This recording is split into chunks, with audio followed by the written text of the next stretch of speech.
Plusieurs lignes de la parole mènent à une seule ligne, celle de la vérité éternelle.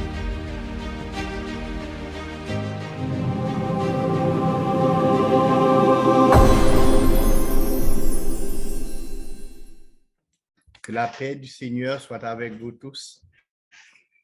Je suis content pour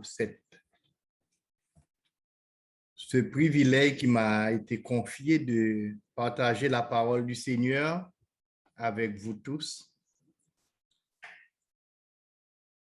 principalement avec ceux qui sont dans la vérité présente, qui nous écoutent au Canada comme aux États-Unis, même dans certains autres pays, et ceux qui nous écoutent par le moyen d'Internet.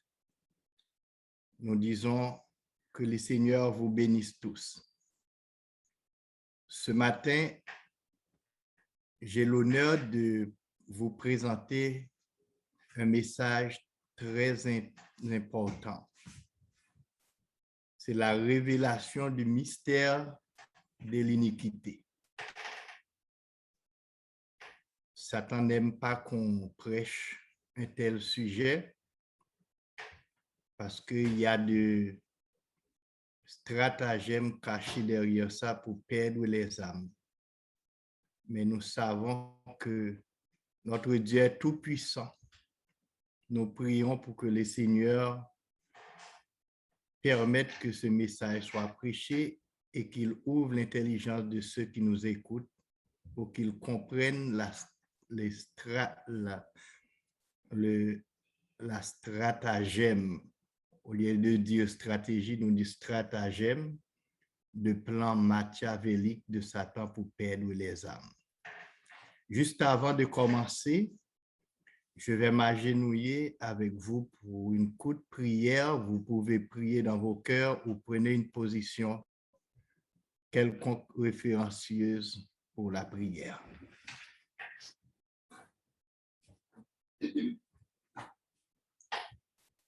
Notre Père et notre Dieu, nous te disons merci pour ce privilège que tu nous as fait d'être tes enfants, sauvés par la grâce.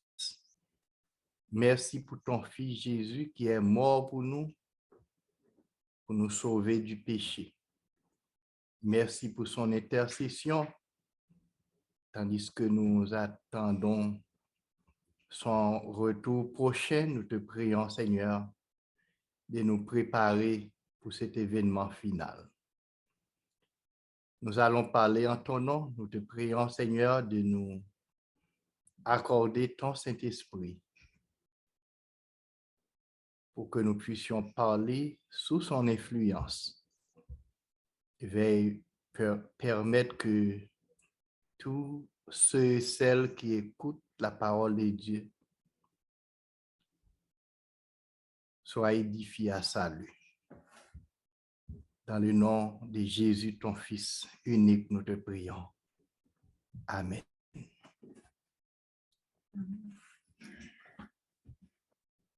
La révélation du mystère de l'iniquité. J'ai prêché déjà sur le mystère de la piété. Mais aujourd'hui, c'est un autre mystère de l'iniquité.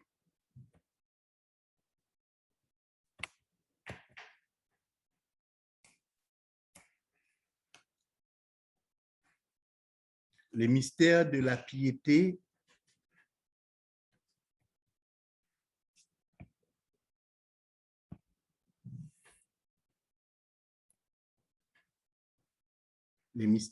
piété c'était le plan du salut de Dieu, mis en œuvre par Jésus-Christ. Ce mystère commence avec l'incarnation du Fils de Dieu pour arriver à l'élévation du Fils de Dieu dans la gloire. Mais aujourd'hui, c'est un autre mystère. Nous allons bientôt donner sa définition, le mystère de l'iniquité. Apôtre Paul dit dans 2 Thessaloniciens chapitre 2 verset 3 à 12 que personne ne vous séduise d'aucune manière, car il faut que l'apostasie soit arrivée auparavant et qu'on ait vu paraître l'homme du péché, le fils de la perdition, l'adversaire qui s'élève au-dessus de tout ce qu'on appelle Dieu ou de ce qu'on adore, jusqu'à s'asseoir dans le temple de Dieu, se proclamant lui-même Dieu. Ne vous souvenez-vous pas que je vous disais ces choses lorsque j'étais encore chez vous? Et maintenant, vous savez ce qui le retient, afin qu'il ne paraisse qu'en son temps. Car le mystère de l'iniquité agit déjà. Il faut seulement que celui qui le retient encore ait disparu. Et alors paraîtra l'impie que le Seigneur Jésus détruira par le souffle de sa bouche et qu'il anéantira par l'éclat de son avènement. Une puissance séductrice et mensongère commanditée par Satan. L'apparition de ces mystères, verset 9, l'apparition de cet impie se fera par la puissance de Satan, avec toutes sortes de miracles, de signes et de prodiges mensongers, et avec toutes les séductions de l'iniquité pour ceux qui périssent, parce qu'ils n'ont pas reçu l'amour de la vérité pour être sauvés. Aussi, Dieu leur envoie une puissance d'égarement pour qu'ils croient au mensonge, afin que tous ceux qui n'ont pas cru à la vérité, mais qui ont pris plaisir à l'injustice, soient condamnés. Si je dois rectifier avant de parler de tout le passage, dans Romains, chapitre 1er, verset 28, Paul dit, comme ils ne se sont pas souciés de connaître la vérité, Dieu les a livrés à leur sens réprouvé pour commettre des choses indignes. Mais ce passage, Paul dit, aussi Dieu leur envoie une puissance d'égarement. Alors, je vais rectifier pour vous. Ce n'est pas Dieu qui a commandité cette puissance, le mystère de l'iniquité qui a donné naissance à l'homme du péché, c'est Satan. Paul vient de dire, ce mystère est commandité par Satan lui-même. L'apparition de cet impie se fera par la puissance de Satan. Ce n'est pas Dieu qui a envoyé ces mystères, mais Dieu l'a permis. De telle sorte que ceux qui ne se sont pas souciés de connaître Dieu ou qui ne se sont pas souciés de marcher dans la vérité,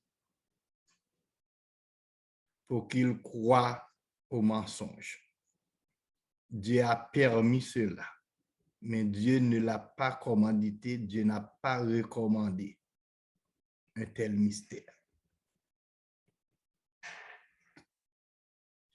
Dieu révèle des mystères. Dans Daniel chapitre 2, verset 28, Daniel dit au roi Nebuchadnezzar, mais il y a dans les cieux un Dieu qui révèle les secrets.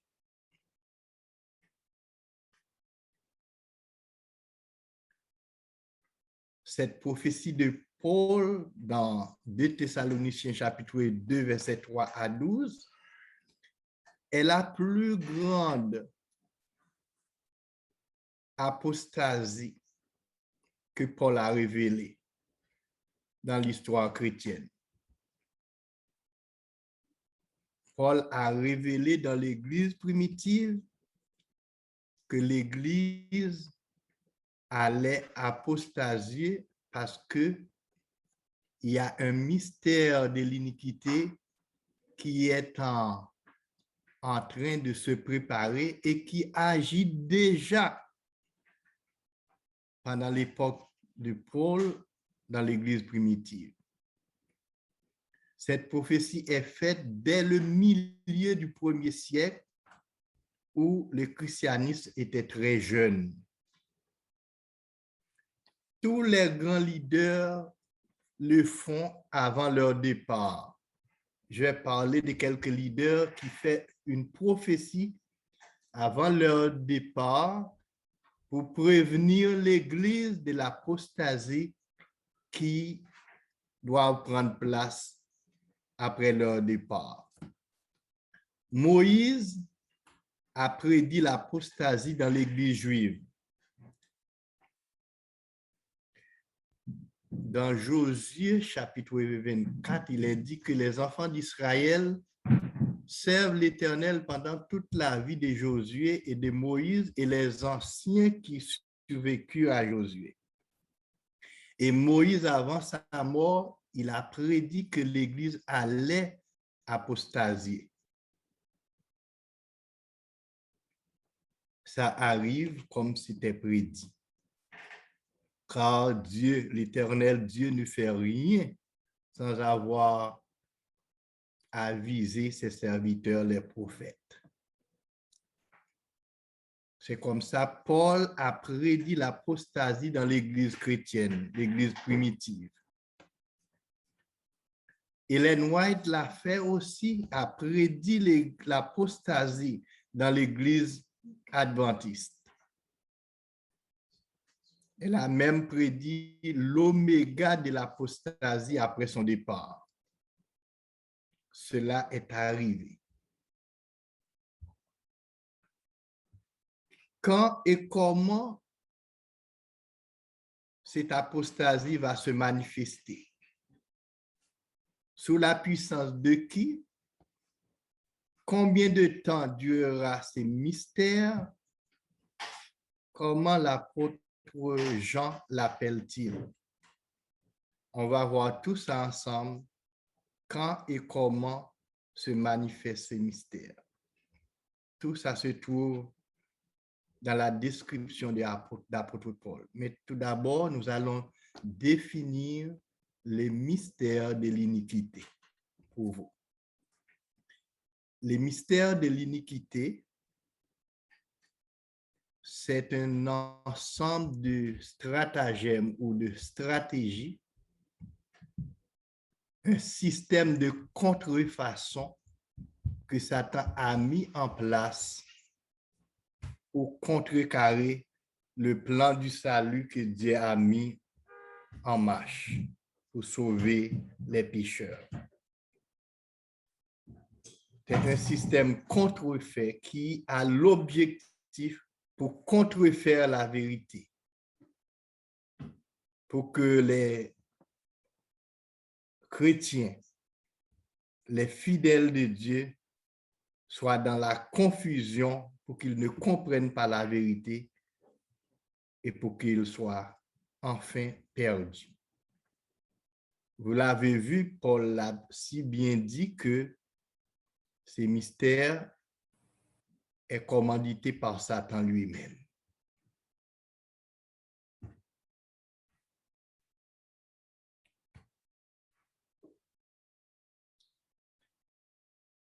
Dans 1 Jean chapitre 4, versets 2 et 3, Paul appelle ce mystère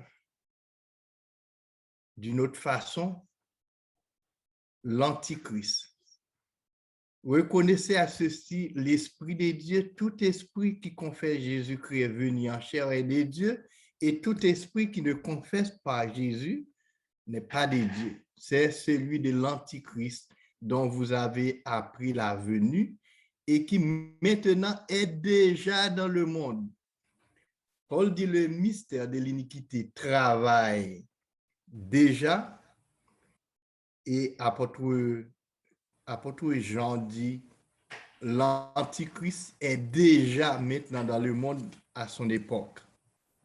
Donc, le mystère de la piété a donné la naissance au vrai Christ, celui qui doit payer la rançon pour notre salut.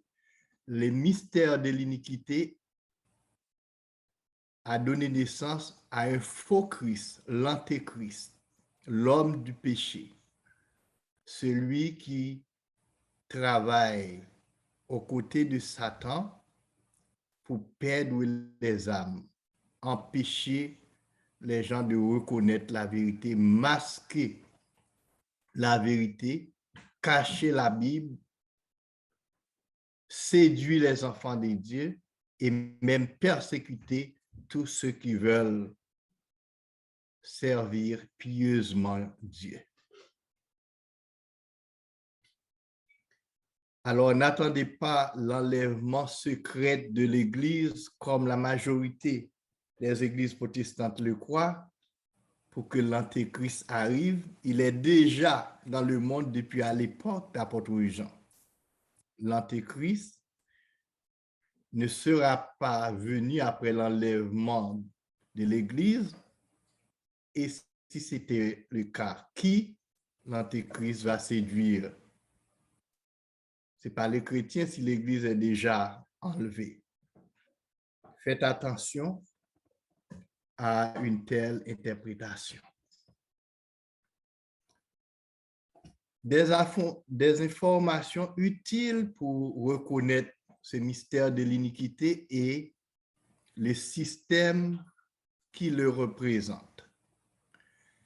Apôtre Paul nous a donné une série d'informations, n'a pas seulement prédit le mystère de l'iniquité, mais il a donné toutes les informations nécessaires pour que les enfants de Dieu puissent reconnaître ce mystère et qui le représente.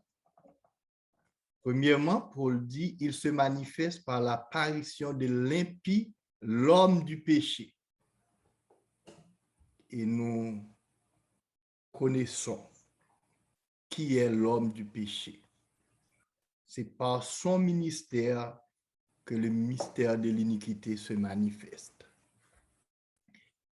Ensuite, Paul nous donne une indice, celui qui le retient doit disparaître pour qu'il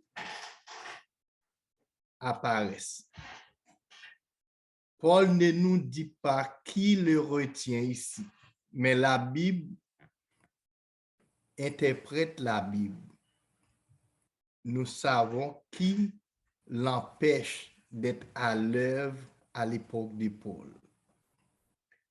Paul dit, il s'oppose au Très-Haut. Il s'oppose à Dieu. Il est un leader religieux parce qu'il est assis dans le temple de Dieu. Il se proclame lui-même Dieu.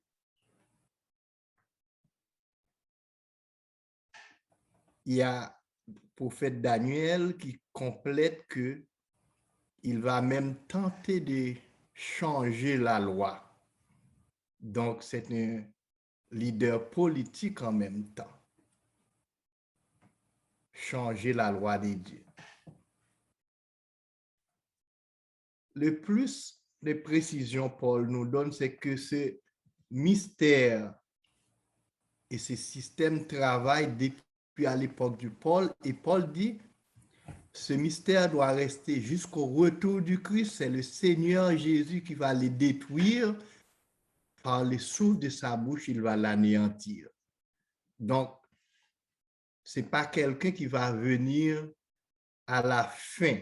Il est déjà là depuis à l'époque de Paul. Il va rester jusqu'au retour du Christ. Paul nous a dit qu'il est mis en place par la puissance de Satan.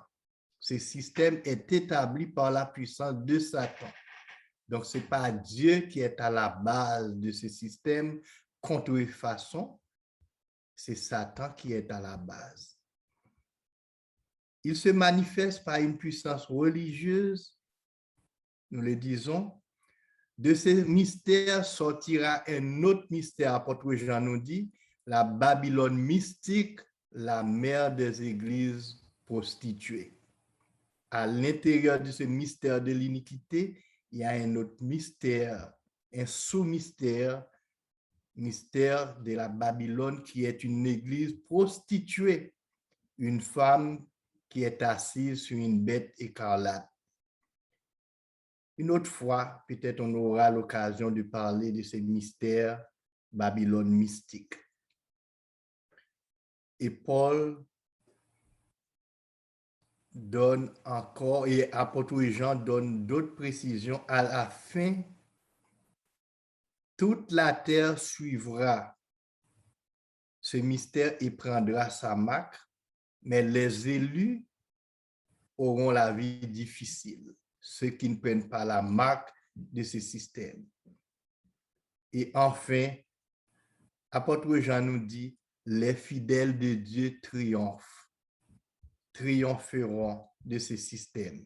Les élus, l'agneau triomphe et ceux qui suivent l'agneau triomphent, remportent la victoire. Quelle belle nouvelle! C'est avec cette belle note, après les développements, qu'on va conclure. Alors, il se manifeste en son temps. Ces premières explications.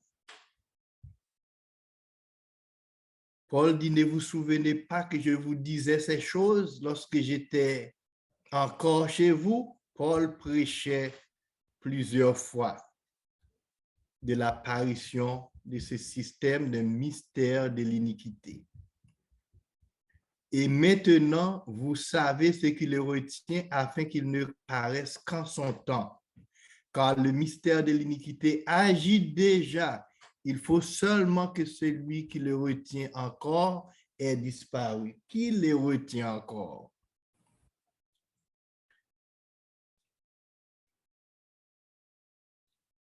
Les prophéties bibliques ont prévu un temps pour son apparition, mais il faut que celui qui le retient encore ait disparu.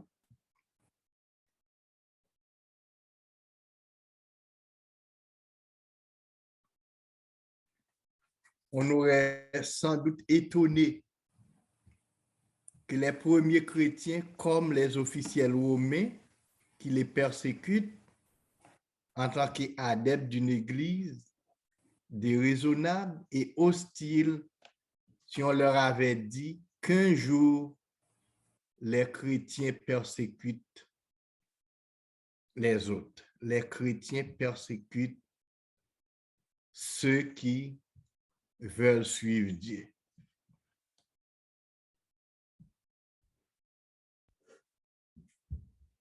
En effet, en faisant de l'évêque de Rome le chef de l'Église universelle, la chrétienté occidentale a fini par s'identifier à l'universalisme romain.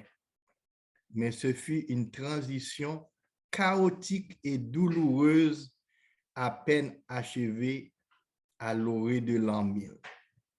C'est une référence qu'on trouve dans l'histoire de la chrétienté qui dit que c'était très difficile de penser qu'un jour, les chrétiens qui subissent de la persécution allaient être une puissance persécutrice.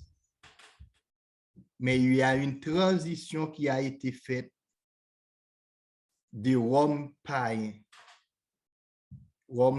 à Rome papale, et en ce moment-là, nous comprenons que c'est cette puissance qui le retient. C'est Rome païenne qui gouverne à ce moment-là, qui empêchait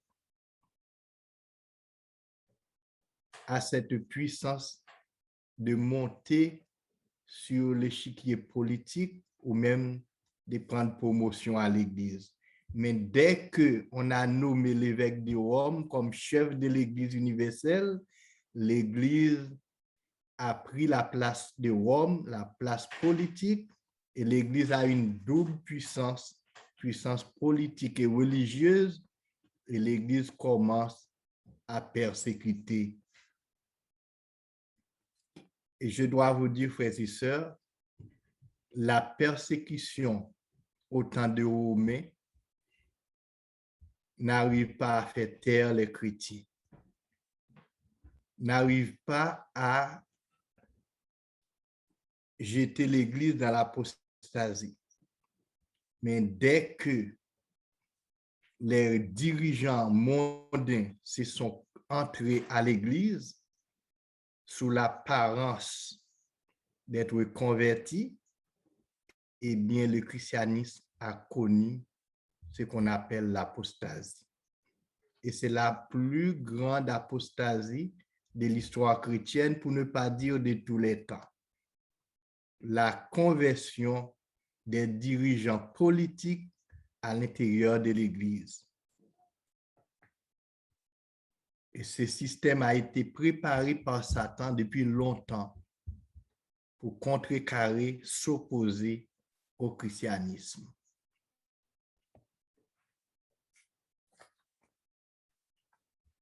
Paul dit, ce système doit manifester par le mystère, le ministère de l'homme du péché. Je sais, dans l'Apocalypse chapitre 2, verset 13 à 14, je sais où tu demeures. Je sais que là est le trône de Satan. Tu retiens mon nom et tu n'as pas renié ma foi, même au jour d'Antipas, mes témoins fidèles qui a été mis à mort chez vous, là où Satan a sa demeure. Mais j'ai quelque chose contre toi, c'est que tu as là des gens attachés à la doctrine de Balaam, qui enseignait à Balak à mettre une pierre d'achoppement devant les fils d'Israël pour qu'ils mangeassent des viandes sacrifiées aux idoles et qu'ils se livrassent à l'impudicité. Cette déclaration a été faite par Jésus lui-même, le témoin fidèle et véritable à l'église Smyrne, l'église du temps de la papauté. Qu'est-ce que Jésus dit de l'église Smyrne, l'église du temps de la papauté? Il dit que dans cette église est le trône de Satan. En fait, dès que Constantin rentre dans l'église avec tous les systèmes qu'on connaît, Satan a déplacé son quartier général à l'église avec Rome. Et dès qu'on a nommé l'évêque de Rome comme chef de l'église universelle, il a remplacé Jésus. Il se nomme comme Dieu sur terre, qui peut tout faire, qui a dans sa main gauche les pouvoirs politiques et dans sa main droite les pouvoirs religieux. Il fait tout ce qu'il veut. Et la Bible compare la rentrée de ce système à l'Église à Balaam qui a jeté une pierre d'achoppement devant les fils d'Israël. Savez-vous, frères et sœurs, ce que Balaam a fait? Je ne sais pas pourquoi Jésus a cité l'exemple de Balaam et il a comparé Balaam au prêtre qui rentre à l'église primitive pour la compromettre. Je vais vous dire rapidement ce que Balaam a fait. Israël devait passer par le territoire de Balak pour aller dans la terre promise. Mais ce peuple était si nombreux, Balak avait eu peur. Il a appelé Balaam, qui était un prophète de l'Éternel, pour maudire Israël. Parce qu'il ne savait pas comment il allait se battre avec une multitude de peuples. Et il a entendu ce qu'Israël a fait à d'autres nations lorsqu'il devait passer sur leur territoire. Mais Balaam était un serviteur de l'Éternel, il ne pouvait pas maudire Israël. mais il se levait et partir avec Balak. Je ne sais pas pourquoi, parce qu'il savait qu'il ne peut pas, mais il a tenté de prendre l'honneur, l'argent que Balak voulait l'offrir. Dieu a empêché à Balaam d'arriver jusqu'à Balak. Vous connaissez toute l'histoire. Jusqu'à l'âne parlait avec Balaam. Et Balaam était furieux contre l'âne qui l'empêchait de continuer son chemin. Finalement, puisque Balaam ne pouvait pas maudire le peuple, il a donné un secret à Balak pour qu'il puisse détruire le peuple sans les toucher. Il a dit, je vais vous donner un secret parce que Dieu m'a empêché de maudire le peuple. Voici le secret. Le peuple va se détruire lui-même. Invite le peuple. Fais des grands services. Mets beaucoup de musique. Amène des prostituées. Donne des boissons. Le peuple va perdre le contrôle. Il va tomber dans l'apostasie et l'Éternel est capable de les maudire. Il a donné tout ce secret. Un homme de Dieu, prophète de l'Éternel, il a donné un secret à un païen pour détruire le peuple de Dieu. C'est de cette façon-là que Dieu a comparé le mystère de l'iniquité qui rentre dans l'Église. C'est un groupe religieux qui met des pierres d'achoppement devant le peuple de Dieu pour que le peuple de Dieu soit dans la confusion pour qu'ils ne comprennent pas la vérité. La Bible était contrefaite. Ceux qui veulent la lire doivent être punis et il y en a même qui sont morts à cause qu'ils lisent la Bible. C'était le plus grand péché. À cause du mystère de l'iniquité qui a donné naissance à l'homme du péché. Laisse-moi vous dire, tous les grands leaders, les grands réformateurs reconnaissaient qui est l'homme du péché. Par exemple, Martin Luther reconnaît la papauté comme l'homme du péché. Jean-Hus, Jean Calvin, John Wesley, le chef de l'église wesleyenne, ils reconnaissent tous qui était l'homme du péché. Et Ellen White et les dirigeants de l'église adventiste historique reconnaissaient cet homme ou ce groupe d'hommes comme l'homme du péché, commandité même par Satan. L'église adventiste actuelle laisse dans la confusion le peuple, ne reconnaissait plus qui est l'homme du péché et qui est la bête ou la marque de la bête, ne reconnaissait plus, ne parle plus de ça. On a même enlevé tous les passages qui parlent de l'homme du péché, surtout dans certains ouvrages de l'esprit des prophéties, tels que la tragédie des siècles. Moi, j'ai essayé de commander à la librairie adventiste ce qu'on appelle une guide spirituelle qui a, entre autres, la tragédie des siècles. On m'a demandé, voulez-vous un qui est avec la papauté ou bien sans la papauté?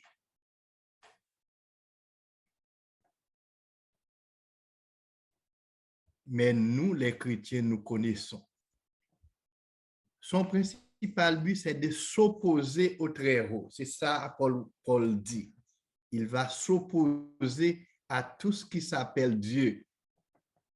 Paul dit, c'est l'adversaire des dieux. l'adversaire qui s'élève au-dessus de tout ce qu'on appelle Dieu ou de ce qu'on adore. Il se lève contre tout ce qu'on adore. Alors Jésus et son Père, il est jusqu'à asseoir dans le temple de Dieu, se proclame lui-même Dieu. Il y a un seul personnage sur la terre qui peut jouer ce rôle. Un seul personnage qui est assis dans le temple de Dieu et qui se proclame lui-même Dieu. Et la Bible dit qu'il est adversaire de Dieu.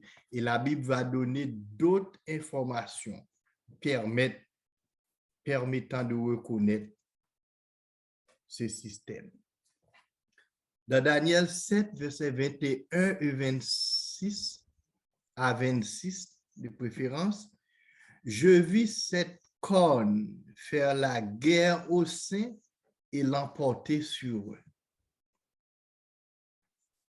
Cette corne est toujours la même puissance. La petite corne que la Bible parle, c'est la même puissance que le mystère de l'iniquité ou mystère l'homme du péché. Il fait la guerre jusqu'au moment où l'Ancien des jours vint donner droit aux saints du Très-Haut. Et le temps arrivera où les saints furent en possession du royaume. Jusqu'à ce que les saints auront la possession du royaume, ce système va faire la guerre avec le peuple de Dieu et il va remporter la guerre sur eux. Il va opprimer le peuple de Dieu. Il n'y a aucun système qui ait fait ça jusqu'à présent. Seulement le système qui a à la tête un leader religieux politique qui s'appelle l'homme du péché. Il me parla ainsi, le quatrième animal est un quatrième royaume qui exerce sur la terre, différent de tous les royaumes et qui dévore toute la terre, la foulera et la brisera. Parlant de la Rome. Les 10 cônes, ce sont les 10 rois qui s'élèvent de ce royaume. Un autre s'élèvera après eux, il sera différent du premier et il abaissera 3 rois. Quand la Rome païenne est effondrée, la Bible dit que il y a une petite cône, il y a 10 cônes, c'est les 10 nations de l'Europe qui est élevée à la place de Rome, les 10 nations de l'Europe de l'Ouest, et il y a une petite cône, une petite nation, un petit pays, un petit pouvoir qui est élevé au milieu d'eux et qui est différent. Et quand il s'élève, il va jeter 3 cônes.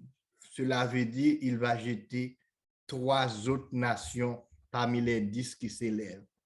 Jusqu'à présent, dans la prophétie et dans l'histoire, il n'y a que seul Vatican qui peut combler ces vides et qu'il a déjà comblé. Quand Vatican a pris le pouvoir, pour qu'il puisse prendre le pouvoir de 530 à 538, eh bien, il a fait la guerre à 3 cônes, 3 puissances de l'Europe, qui s'est dit 3 puissances ariennes, et avec la complicité de la France et certaines autres puissances, il arrive à anéantir ces 3 pouvoirs qui n'existent plus. Les Ostrogoths, les Vandales et les Hérules, ils ne sont plus.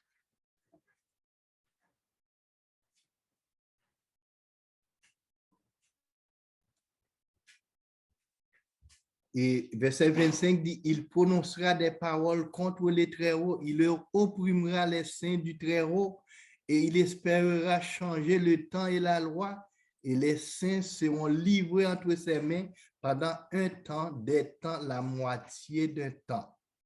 Puis viendra le jugement et on lui ôtera sa domination et sera détruit et anéanti pour toujours. Mais le verset 25 doit être souligné.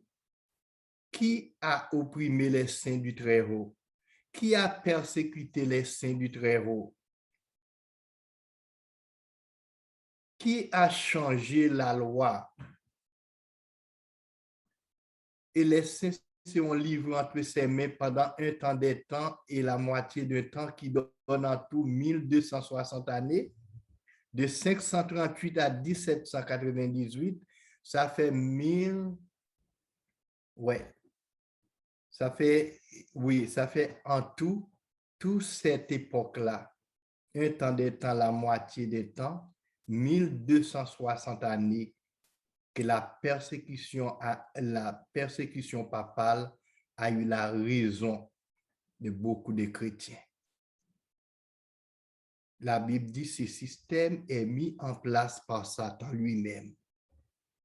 Mais ce système va être anéanti pour toujours parce que Dieu va enlever sa domination bientôt.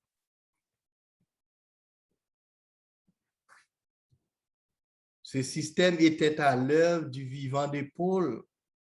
C'est ça que Paul dit, de ce système, le mystère de l'iniquité agit déjà, il faut seulement que celui qui le retient ait disparu.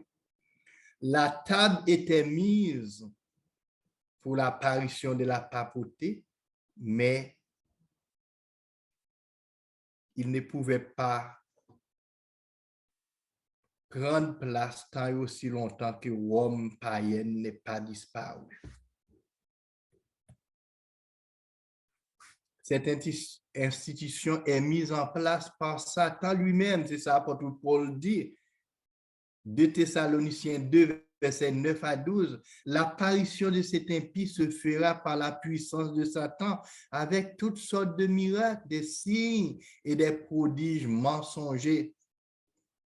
C'est une puissance commandée par Satan avec des signes, des choses mensongères et avec toutes sortes de séductions de l'iniquité pour ceux qui périssent parce qu'ils n'ont pas l'amour de la vérité pour être sauvés. C'est bien dit.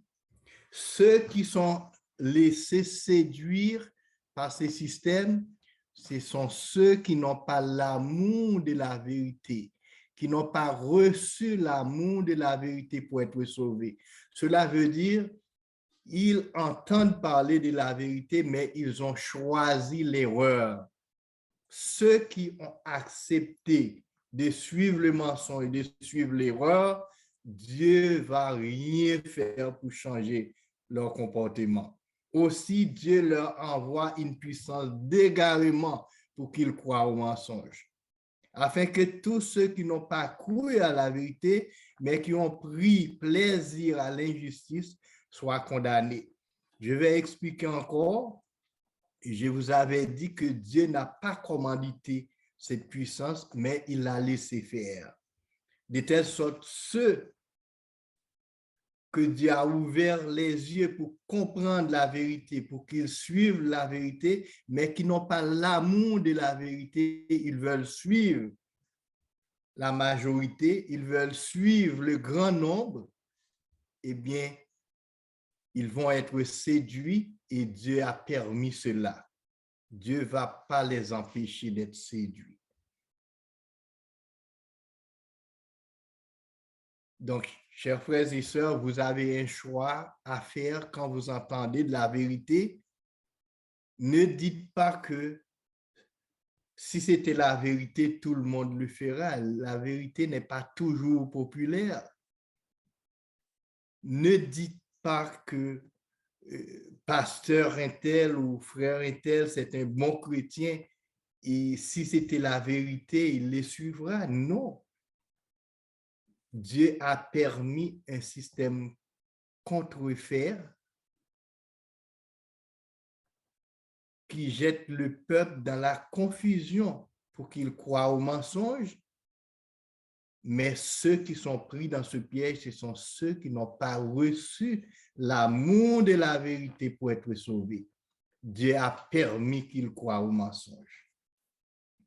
Nous avons tous un choix à faire. Lorsque nous comprenons la vérité, si nous fermons les oreilles pour ne pas suivre la vérité, mais pour rester dans la voie facile, Dieu ne va pas nous épargner.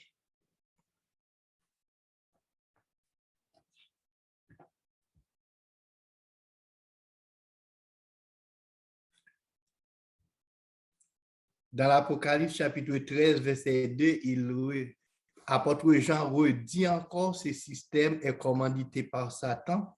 Il dit, la bête que je vis était semblable à un léopard, ses pieds étaient comme ceux d'un ours et sa gueule comme une gueule de lion.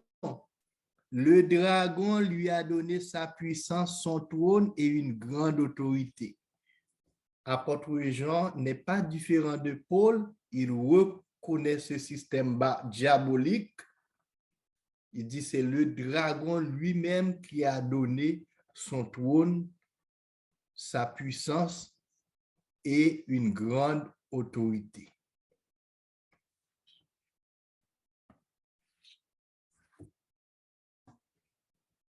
Et il dit que, apôtre Paul nous dit que c'est un dirigeant d'une organisation religieuse. 2 Thessaloniciens 2, verset 4, il dit, lequel s'oppose et s'élève contre tout ce qui est nommé Dieu ou ce qu'on adore, jusqu'à être assis comme Dieu au temple de Dieu, voulant se faire passer pour un Dieu. Cet adversaire, il est un dirigeant religieux.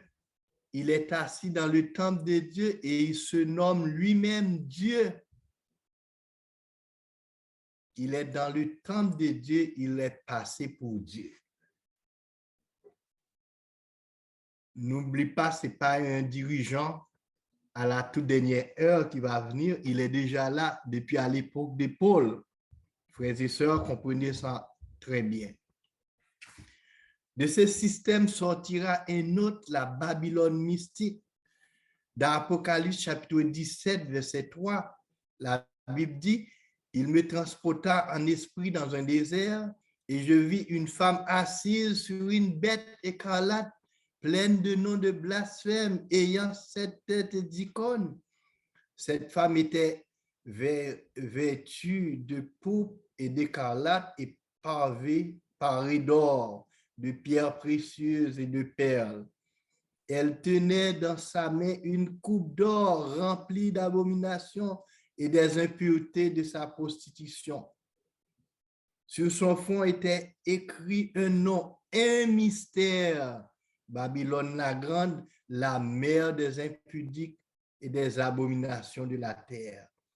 Et je vis cette femme ivre du sein des prophètes et du sang des témoins de Jésus, et en la voyant, je fus saisi d'une grande frayeur.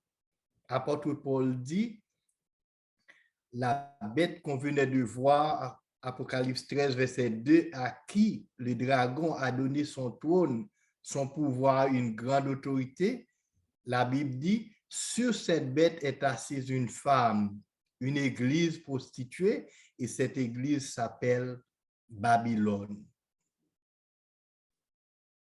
Babylone la grande, la mère de toutes les prostituées. Cela veut dire, ce dirigeant politique a une église qui est assise sur son pouvoir. Et cette église-là est la mère de toutes les églises prostituées. Elle est la première et c'est elle qui a corrompu toutes les autres églises. La Bible dit, cette église-là qui est assise sur la bête a une coupe d'or remplie d'abominations de la terre et c'est cette abomination qu'elle a donnée aux autres églises pour qu'elles deviennent prostituées comme elle. Ellen White dit, cette abomination, cette coupe d'or, ce sont les fausses doctrines dont elle enseignait. N'oubliez pas ce que Jésus nous a dit dans l'Apocalypse à l'église de Smyrne. Il dit que il a enseigné des doctrines controversées à mes serviteurs. C'est ça la reproche de Jésus à l'église de Smyrne. Des fausses doctrines a été enseignées au temps de l'église de Smyrne. La Bible dit, par le biais de l'apôtre Paul, à la fin, toute la terre le suivra et prendra sa marque. Cette bête qu'on a vue dans l'Apocalypse chapitre 13, verset 2. Et je vis l'une de ses têtes comme blessée à mort, mais sa blessure mortelle fut guérie et toute la terre était dans l'admiration derrière la bête. N'oublie pas que le système était mis en place par Satan. Le système a donné naissance à un faux Christ qu'on appelle l'homme du péché, qu'on appelle la petite corne et qu'on appelle la bête, sur laquelle était assise une femme, une église. C'est la grande Babylone qui a corrompu toute la terre, qui a corrompu toutes les églises. Et maintenant, à la fin du monde, toute la terre va derrière cette bête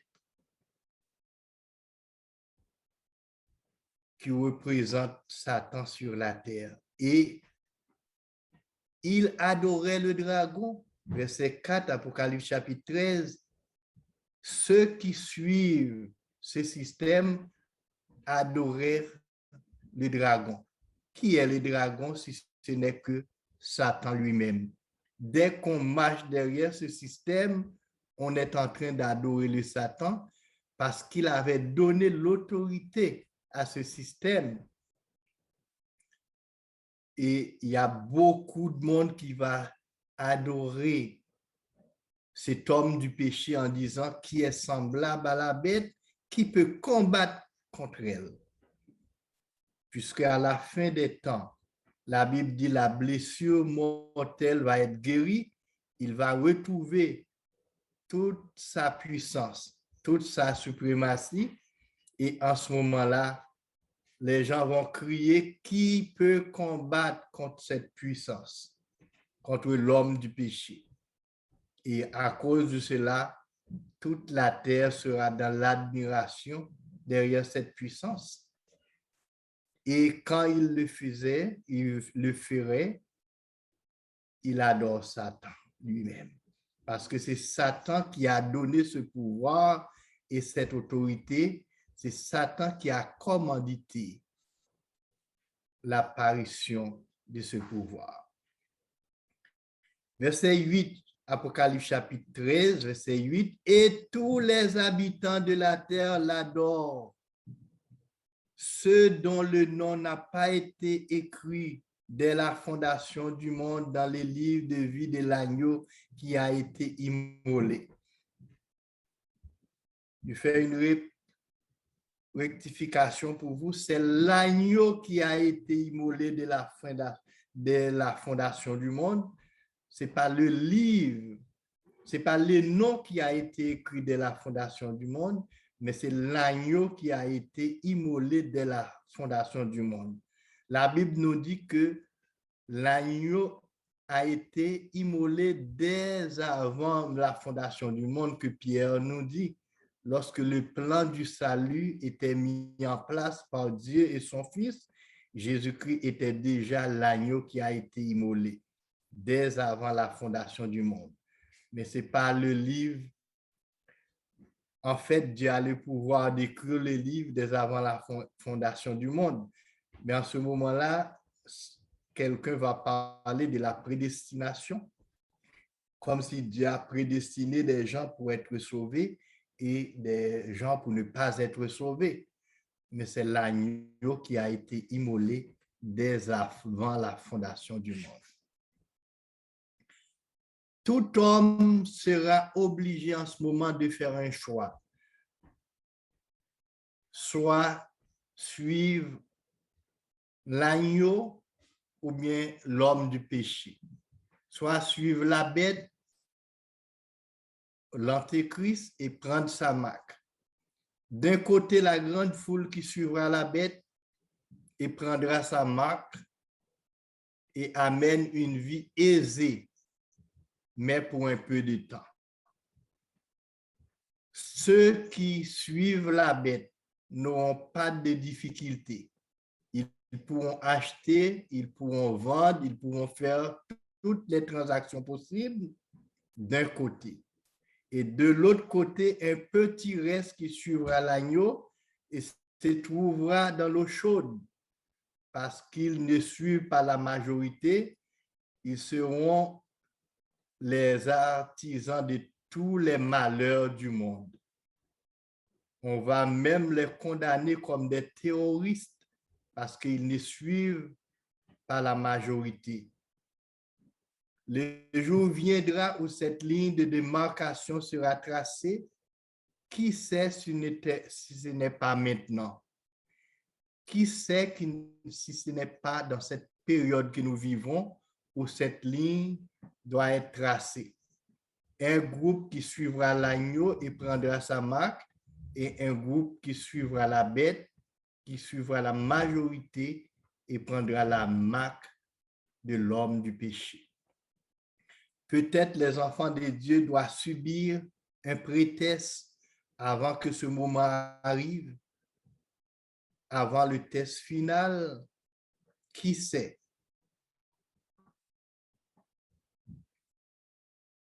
Des jours mauvais sont devant le reste du peuple de Dieu, mais Jésus a promis de les raccourcir pour que ça ne soit pas trop long. Si ça serait trop long, il y en a des fidèles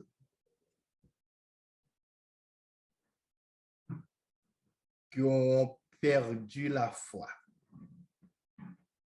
qui rentrent dans ce système. La Bible dit, si c'était trop long, même les élus ne pourront pas survivre. Dieu va raccourcir les jours difficiles pour les chrétiens.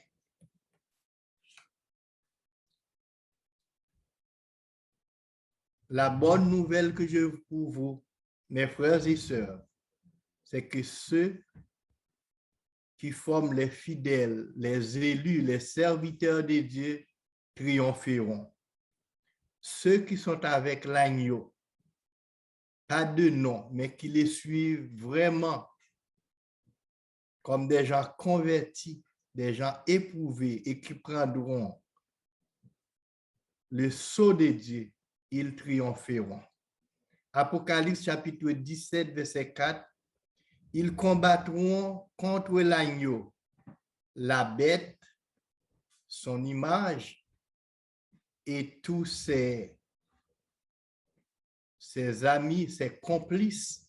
Ils combattront contre l'agneau et l'agneau les vaincra parce qu'il est le Seigneur des seigneurs, le roi des rois, et les appelés, et les élus, et les fidèles qui sont avec lui, les vaincront aussi. Et je dis Amen, vous qui servez Dieu fidèlement, vous qui suivez l'agneau partout où il ira, vous qui n'avez pas pris part au mensonge, mais qui prenez part à la vérité, et malgré la persécution que vous devez faire face, n'ayez pas peur, vous aurez la victoire parce que vous êtes avec l'agneau. L'agneau triomphera et vous triompherez aussi parce que l'agneau est votre Seigneur. Il est le Seigneur des seigneurs, le roi des rois. La Bible matin dit, comme ceux-ci combattront contre l'agneau, mais l'agneau les vaincra parce qu'il est le Seigneur des seigneurs, le roi des rois. et ceux qui sont avec lui sont du nombre. Quelque part, il parle du nombre de 144 000, sont du nombre des appelés, du nombre des élus, du nombre des fidèles, mais ce nombre triomphera avec l'agneau. Prenez courage, frères et sœurs, nous savons que Satan a mis en place un système contrefaire, un système de contrefaçon pour perdre les enfants de Dieu. C'est la plus grande apostasie annoncée dans la Bible. 2 Thessaloniciens chapitre 2, versets 3 à 9. Un système commandité par Satan, représenté par l'homme du péché, qui est l'adversaire de Dieu, qui est assis dans le temple de Dieu, se proclame lui-même Dieu. Un système pour jeter le peuple de Dieu dans la confusion en ce qui concerne la vérité, pour que le peuple de Dieu n'accepte pas la vérité, ne soit pas converti et ne soit pas sauvé. Mais ce système doit durer jusqu'à la fin des temps pour que le Seigneur Jésus lui-même le détruira par le souffle de sa bouche. Mais les fidèles, les enfants de Dieu, les élus, remporteront la victoire avec l'agneau, tandis que le plus grand nombre suivent la bête et prendra sa marque. De quel côté êtes-vous? C'est ma question. Si vous êtes avec l'agneau, ne soyez pas peur, ne soyez pas dans la tristesse quand vous aurez à subir les difficultés de ce monde. Restez en paix. Soyez en paix parce que vous triompherez avec l'agneau. C'est ma prière pour vous et pour moi. Sois fidèle jusqu'à la fin, dit Jésus, je te donnerai la couronne de vie. Il est dit que tous ceux qui veulent vivre pieux en Jésus-Christ seront persécutés. Le diable va vous jeter dans la tribulation, mais soyez fidèles jusqu'à la fin. Jésus vous donnera la couronne de vie. Que le Seigneur vous bénisse tous, frères et sœurs. Soyez en paix. Nous allons faire une prière à genoux pour terminer.